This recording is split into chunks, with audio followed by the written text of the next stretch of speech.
Je voudrais revenir aujourd'hui sur le printemps arabe en prenant la problématique de la façon suivante. D'abord, de qui parle-t-on exactement? Et ensuite, quelles sont les constantes? Qu'y a-t-il donc en commun entre tous ces États de la région pour que les révoltes soient à ce point simultanées?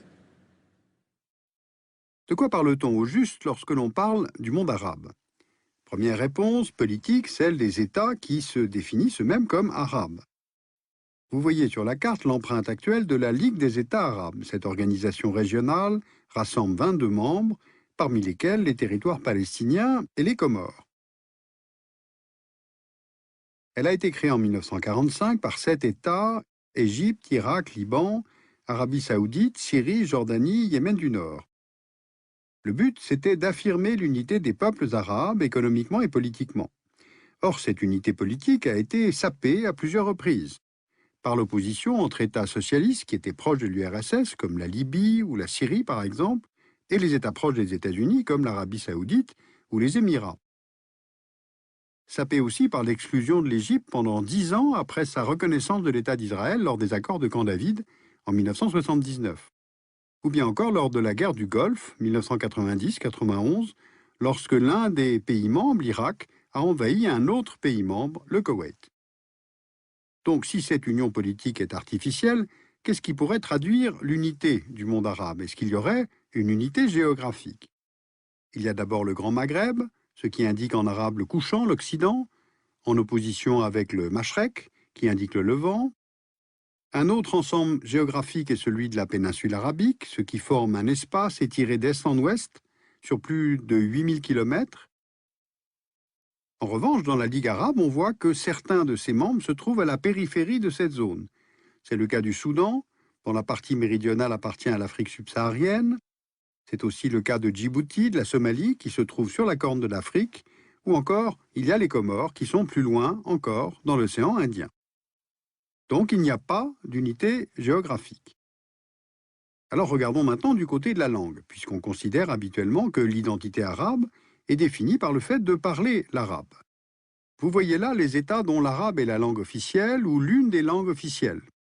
Alors avec ce critère-là, il faut ajouter aussi le Tchad, l'Érythrée et Israël. De plus, au sein des États arabes vivent des peuples qui ne se définissent pas comme tels. C'est le cas des Berbères au Maghreb ou des Kurdes en Irak ou en Syrie. Il ne faut pas oublier que l'arabe parlé à Rabat n'est pas le même que celui du Caire, à son tour différent de celui parlé à Aden. Car l'arabe classique est avant tout une langue écrite, c'est la langue du Coran. Alors justement, est-ce que la religion serait un facteur structurant du monde arabe? Voici une représentation, disons, classique de l'empreinte de la religion musulmane. Le lien entre islam et monde arabe est étroit, puisque c'est dans le centre de la péninsule arabique que la religion a été révélée au prophète Mahomet. Pourtant, une identification entre monde arabe et islam doit être nuancée. Les ronds que vous voyez là montrent le nombre de musulmans vivant dans chaque pays. Or, on constate que la plupart des musulmans dans le monde vivent hors du monde arabe. Ils sont surtout dans le sous-continent indien et en Asie du Sud-Est. Les États membres de la Ligue arabe ne réunissent en fait que quelques 20% de la totalité des musulmans dans le monde. Et puis, il ne faut pas oublier la présence d'Arabes chrétiens dans de nombreux pays arabes. Voilà donc quelques-uns des fondamentaux de ce que l'on nomme le monde arabe. Donc finalement, ce qu'il y aurait en commun pour expliquer la simultanéité des révoltes arabes de 2011, ne serait-ce pas tout simplement les régimes politiques eux-mêmes, qui tous refusent la démocratie, qui tous ont des chefs d'État qui refusent de passer la main.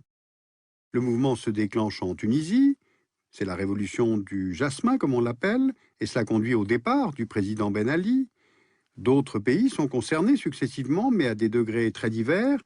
Le mot de révolution n'est donc pas adapté à toutes les situations. En Égypte, c'est suite à 2 semaines de manifestations que Moubarak quitte le pouvoir.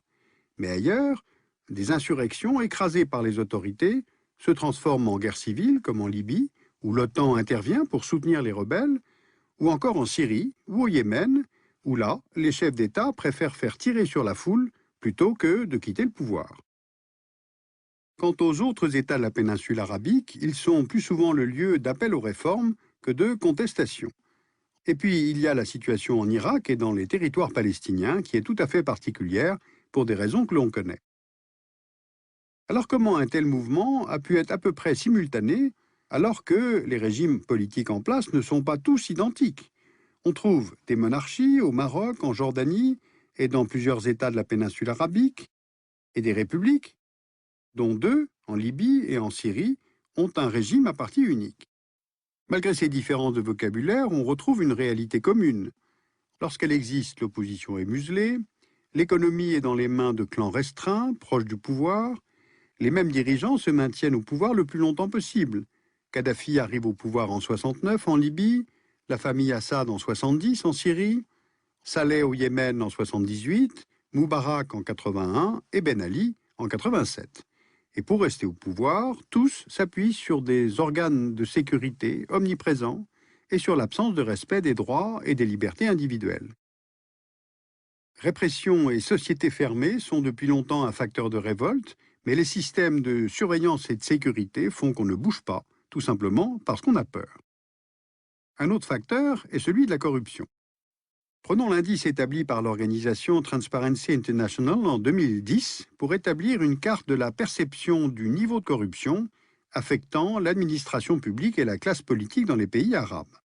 L'indice est compris entre 0, c'est-à-dire une corruption totale, et 10, qui indique l'absence de corruption. Les pays perçus comme les moins corrompus de la région sont le Qatar et les Émirats arabes unis.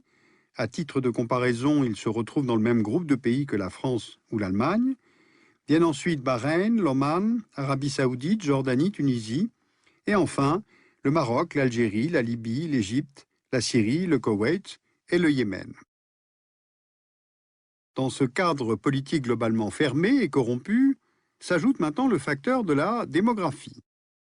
Les situations démographiques de ces régions sont disparates, mais tous ces pays sont jeunes. Les moins de 15 ans y représentent plus du quart de la population totale. Et ces proportions sont encore plus importantes si l'on ajoute les jeunes entre 15 et 25 ans. En Tunisie, 42,5% de la population a moins de 25 ans, 51% en Égypte, 57% en Syrie, jusqu'à 66% pour le Yémen. Cette carte montre maintenant le taux d'alphabétisation des jeunes âgés de plus de 15 ans et de moins de 25 ans. Ce taux est de 79% pour le Maroc, entre 80 et 98% pour le Yémen, l'Égypte, l'Algérie, la Syrie, la Tunisie, l'Oman, l'Arabie saoudite et le Qatar. Et il atteint près de 100% pour la Jordanie, le Koweït, la Libye et Bahreïn. Donc on a un très bon niveau de scolarisation et d'alphabétisation dans l'ensemble. Ces jeunes inscrits en grand nombre dans l'éducation supérieure sont diplômés, et pourtant, ils sont au chômage, car le marché du travail est très fermé. Pour les pays de la région, le taux de chômage moyen des 15-25 ans est de 23%. Ce taux est de 25% en Égypte. On n'a pas de données précises pour la Libye, un pays riche pour sa rente pétrolière, mais on estime que le taux serait de près de 30%. En Tunisie, 31% des jeunes sont sans emploi. Donc pour résumer, immobilité politique, corruption, jeunesse éduquée, chômage, sentiment d'impuissance, sentiment d'être méprisé, plusieurs facteurs expliquent donc ces révoltes. Les facteurs sont presque partout les mêmes, et les outils des révoltes aussi. Alors de quels outils s'agit-il?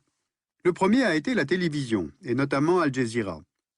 La chaîne de télévision qatari, diffusée dans l'ensemble des pays arabes, a été le relais de l'ensemble des manifestations qu'elle a couvertes en continu. Elle a contribué à rapprocher symboliquement les manifestants, en leur donnant aussi la parole, grâce à l'interaction avec Internet et les réseaux sociaux et participatifs. Internet a été un outil central, un outil de diffusion, une caisse de résonance, mais pas un facteur déclencheur. Vous voyez sur cette carte la part de la population ayant accès à Internet en 2010 par rapport à la population totale.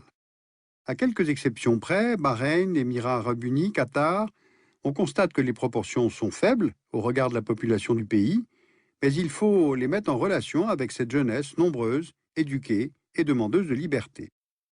Les pouvoirs politiques sont parfaitement conscients de cette montée en puissance et ont pris des mesures. En mars 2011, l'ONG Reporters sans frontières répertoriait plusieurs de ces gouvernements dans son classement des ennemis d'Internet.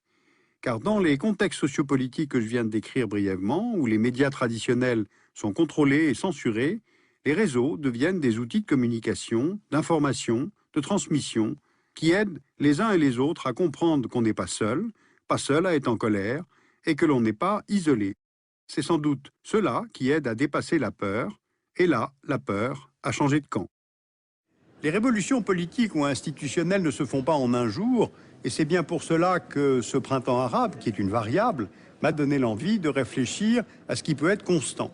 En résumé, c'est une jeunesse très nombreuse, bien formée, assez bien diplômée, face au chômage de longue durée, vivant dans une société où les droits de l'individu ne sont pas respectés, avec le sentiment d'être méprisé par les élites politiques ou économiques, et d'ailleurs ce sont souvent les mêmes, et ce depuis longtemps. En fait, l'Occident, comme on dit, n'est strictement pour rien au départ dans ces changements, même si l'on retrouve certaines de ses valeurs. Ce qui a chassé les autocrates, ce ne sont ni les fondamentalistes islamistes, ni une intervention de l'armée américaine comme en 2003 en Irak. En fait, il y a, avec ces révolutions pour ces peuples arabes, comme une fierté retrouvée, une dignité retrouvée, et franchement, c'est tant mieux.